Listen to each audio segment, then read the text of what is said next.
Hello and welcome. आज के इस वीडियो में हम लोग नेशनलिज्म इन इंडिया के बारे में बात करने वाले हैं, जो आपका सेकेंड चैप्टर है सीबीएसई बोर्ड हिस्ट्री क्लास 10 के स्टूडेंट्स के लिए। तो अगर हम इस चैप्टर के बारे में बात करना शुरू करते हैं तो अ, ये हमारा चैप्टर का नाम है the nationalism in India. Nationalism का मतलब क्या होता है? नेशनलिज्म का मतलब होता है जब हम लोग अपने रीजनल आइडेंटिटीज़ को भूल करके अपने आप को इंडियन कहना शुरू करते हैं, तो इसका मतलब है कि नेशनलिज्म हमारे देश में आ चुका है। अगर हम लोग इंग्लिश में बात करें तो nationalism is a feeling of patriotism when the people of India forget their regional identity. Regional identity means the language identity, the caste identity, the religious identity, and identify themselves as the Indian. Then the nationalism will exist in our country. जब भी हम लोग अपने बोलचाल की भाषा के अंतर को भुला करके, अपने जातिगत अंतरों को भुला करके और अपने आप को एक इंडियन कहना शुरू करते हैं, तो इसका मतलब है, ये फीलिंग जो है वो नेशनलिज्म को दर्शाता है। तो नेशनलिज्म देशभक्ति की भावना से हमेशा ही जुड़ी रहती है। It is a feeling of the patriotism. तो अगर हम लोग नेशनलिज्म की बात करें कि नेशनलिज्म इन यूरोप हम लोगों ने पहले पढ़ चुका है अपने फर्स्ट चैप्टर में, नेशनलिज्म इन यूरोप। नाउ अगर हम लोग इंडिया के बारे में बात करें, इंडिया के कॉन्टेक्स्ट के बारे में बात करें, तो नेशनलिज्म इन इंडिया शुरू होता है the foundation of Indian national Congress. Indian national Congress के बनने के बाद हमारे देश में राष्ट्रवाद की भावना का जन्म होता है। तो अगर हम लोग बात करें कि इंडियन नेशनल कांग्रेस का जन्म कब हुआ था, तो 1885 वह ईयर है, वह साल है जब हमारे देश में नेशनलिज्म की भावना का सबसे पहले उदय हुआ था। लेकिन ये मास के रूप में, हर किसी के रूप में ये विस्तृत नहीं हुआ था। ये एक एलिट लोगों के बीच में, जो इंडिया में जो पढ़े लिखे लोग थे, जिसे हम लोग कहते हैं इंटेलिजेंशिया, उन लोगों के बीच में ही ये राष्ट्रवाद की भावना का जन्म हुआ था। हमारे जो आम जो देशवासी हैं वो इस नेशनलिज्म के भावना से बिल्कुल ही अनभिज्ञ थे, उनको ये पता नहीं था। लेकिन धीरे धीरे, अगर तो हमने अभी अभी बताया, धीरे धीरे अब ये राष्ट्रवाद की भावना फैलने लगी और महात्मा गांधी के आने के बाद ये नेशनलिज्म की भावना बिल्कुल ग्रास रूट लेवल तक फैल गई। तो हम लोग इस चैप्टर में हम लोग इसी के बारे में बात करने हैं कि नेशनलिज्म की भावना का जन्म कैसे हुआ और इसमें महात्मा गांधी का क्या रोल था, किस तरह से महात्मा गांधी ने नेशनलिज्म की भावना को जन जन तक पहुंचाया। यहाँ पर एक वर्ड आता है, what is the meaning of the colonialism and imperialism.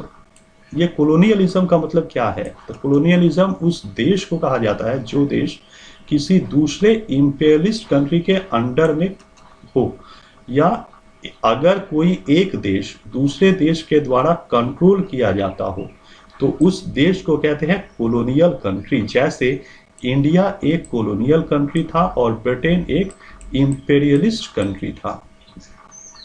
Imperialist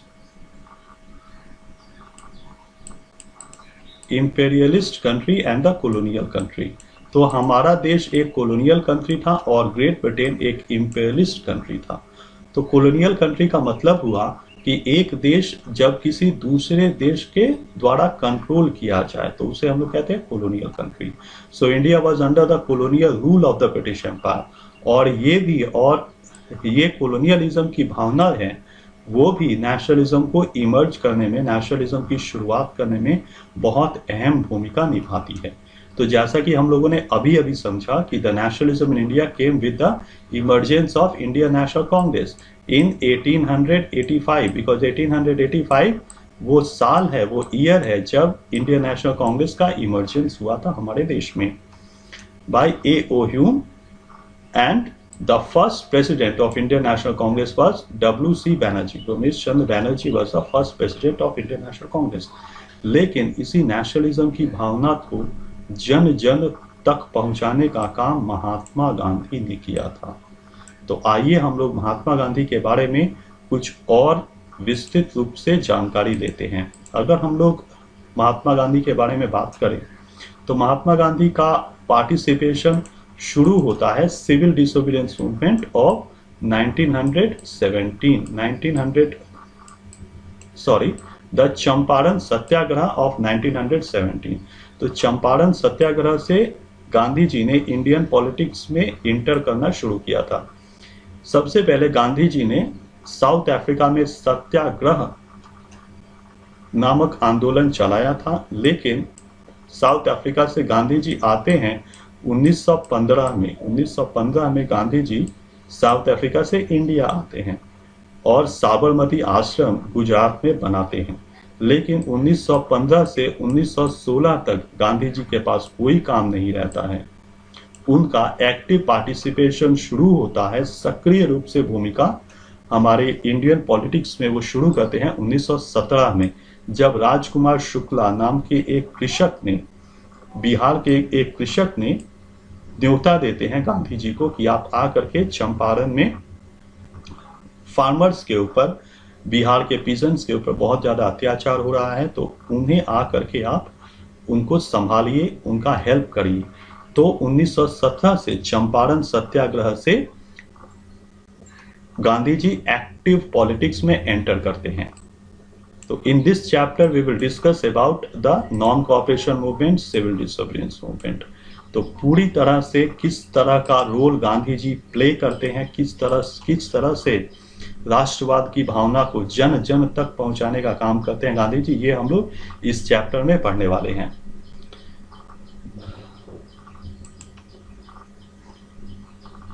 तो इस चैप्टर में सबसे पहले हम लोग फर्स्ट वर्ल्ड वॉर की बात करते हैं। फर्स्ट वर्ल्ड वॉर 1914 से शुरू हुआ था और 1918 तक ये चला। 1918 तक फर्स्ट वर्ल्ड वॉर चला, जिसमें ब्रिटेन भी पार्टिसिपेशन कर रहा था, साथ ही साथ इंडिया के लोग भी फर्स्ट वर्ल्ड वॉर में ब्रिटेन की तरफ से लड़ रहे थे। अराउंड 80,000 सोल्जर्स, इंडिया के करीब 80,000 soldiers the first world war में ब्रिटेन की तरफ से लड़ रहे थे।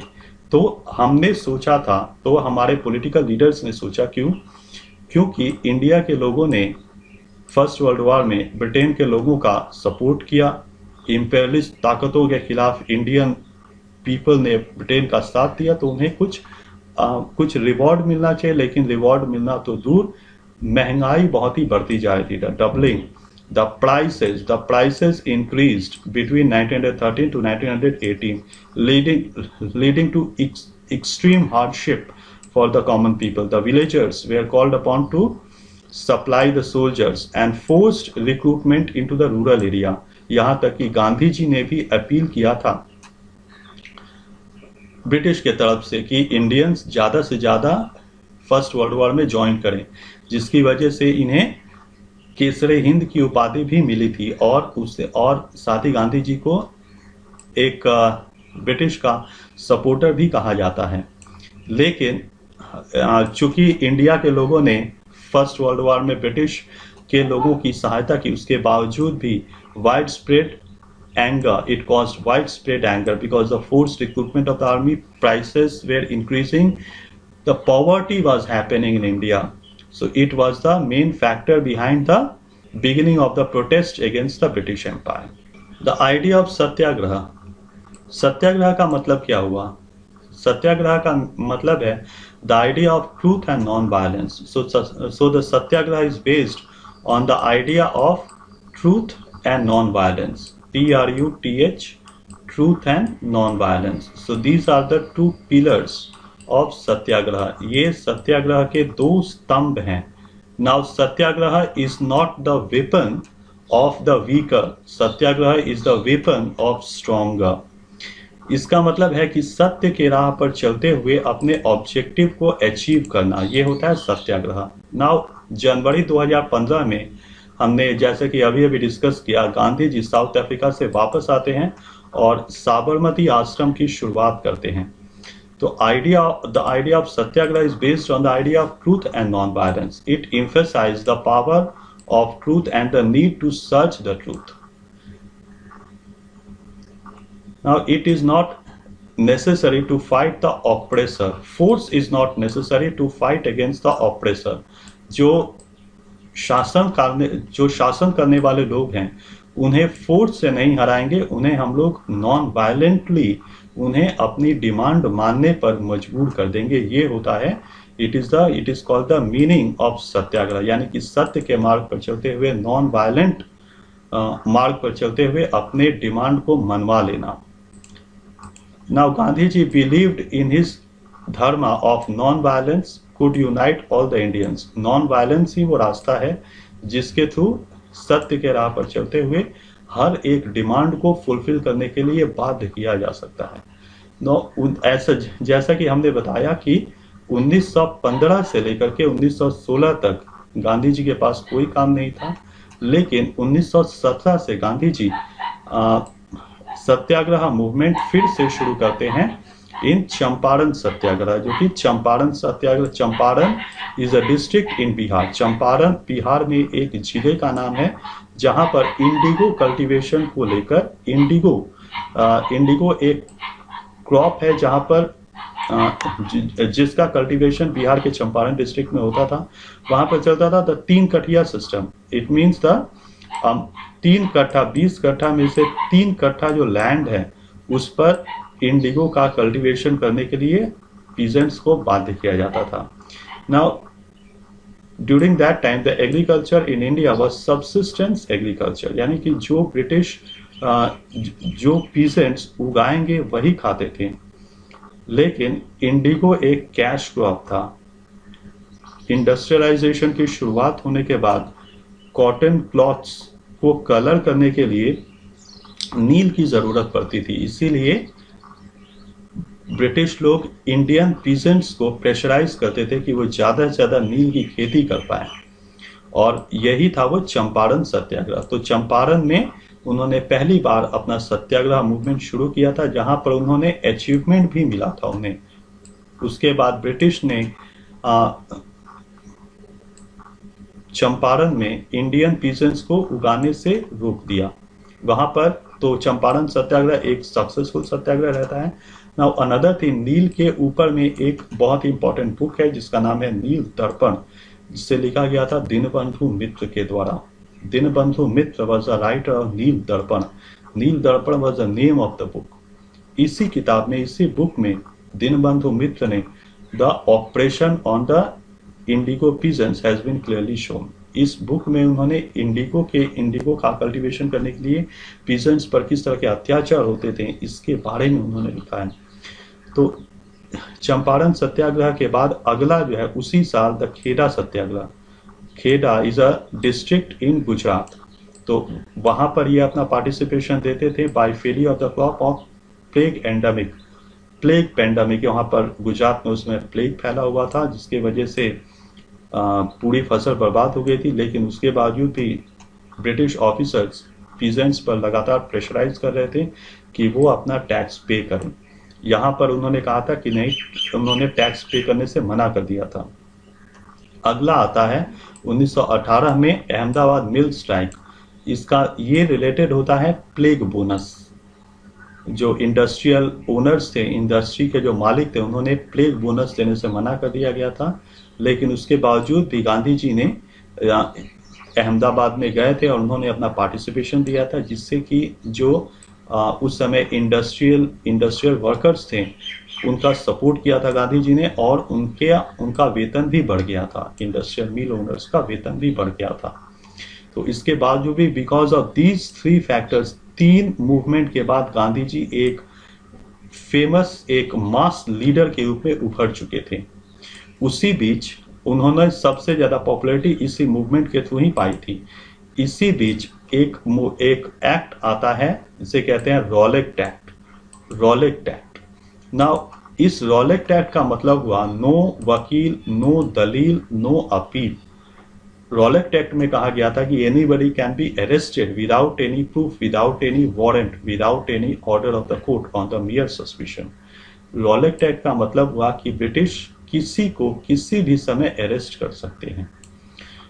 एक संदेह के ऊपर में, on the मियर doubt, the British officers can arrest anybody. Now ये पास हुआ था 1919 में। तो इसे कहा जाता है ब्लैक एक्ट। इस रॉलेट एक्ट को ब्लैक एक्ट भी कहा जाता है। ब्लैक एक्ट, क्योंकि शॉर्ट फॉर्म में इसे कहा जाता था नो वकील, नो दलील, no appeal. You cannot appeal once you are arrested because of the Rowlatt act, you cannot appeal in any court of law. तो इसके खिलाफ में गांधी जी ने नॉन वायलेंस मूवमेंट शुरू किया था अगेंस्ट द अनजस्ट लॉ। इसी बीच एक मूवमेंट होता है जिसे कहते हैं द जलियांवाला बाग मैसाकर। यहाँ पर लोगों ने रॉलेट एक्ट के ऊपर में अपसर्ज किया and the communication such as the railway and telegraph could be disrupted. लोगों ने यहाँ पर ब्रिटिश गवर्नमेंट को प्रेशराइज करना शुरू किया कि वो रॉलेट एक्ट को वापस ले ले, लेकिन उन्होंने इसमें से वापस नहीं लिया। और उस समय अमृतसर में एक बहुत ही डिजास्टर्स इंसिडेंट होता है जिसे कहते हैं the Jallianwala Bagh massacre. On 10th April the police in Amritsar fired upon the peaceful procession. एक अमृतसर में एक बाग है जिसे कहते हैं जलियांवाला बाग। इस जलियांवाला बाग में लोग बैसाखी का उत्सव मनाने के लिए असेंबल हुए थे, लेकिन वहां पर मार्शल लॉ लगा हुआ था। दोन होल का अमृतसर में उस समय मार्शल लॉ लगा हुआ था। लेकिन अब अभी की अगर बात की जाए तो article 144 is related to the martial law.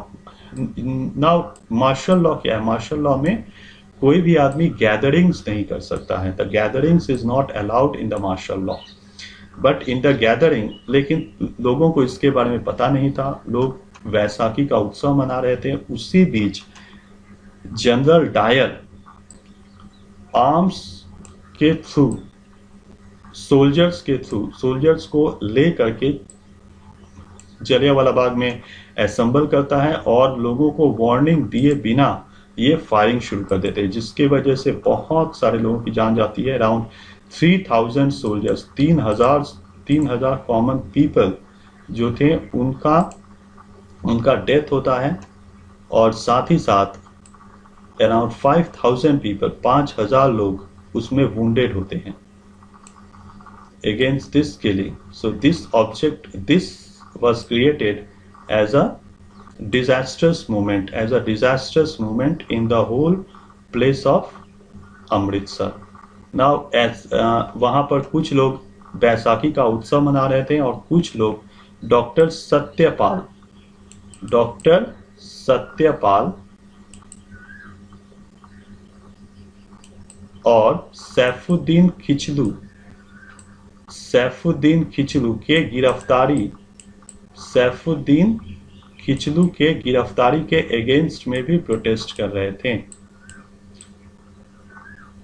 Kitchlew के गिरफ्तारी के अगेंस्ट में भी प्रोटेस्ट कर रहे थे, जिसके ऊपर ब्रिटिश एम्पायर ने गोलियां चला दी।